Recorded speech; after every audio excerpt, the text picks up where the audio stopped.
The next stretch we're going to talk about is a pec stretch. The goal is that you're trying to get the front of the chest musculature to stretch.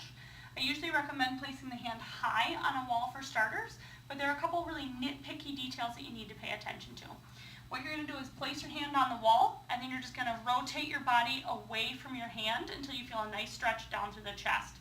The tendency is that you let that shoulder pop forward and you stretch. If you kind of picture this as an exaggerated view, that puts a tremendous amount of strain on these muscles, and we really want to avoid that. So when you place your hand high on the wall before you move, I want you to think about pulling your shoulder blades straight down towards your hips. So from the front, that looks like this, and you can see that shoulder blade sinks. Then when you turn away, this stays open instead of allowing that shoulder blade to come forward. So the first thing we want to pay attention to. The second thing is that it's a tendency to use your low back to arch and let your rib cage flare up as you stretch. You don't want to do that. You want to make sure that you keep your rib cage down. Notice I'm not bending forward. I'm just anchoring my rib cage on top of my pelvis.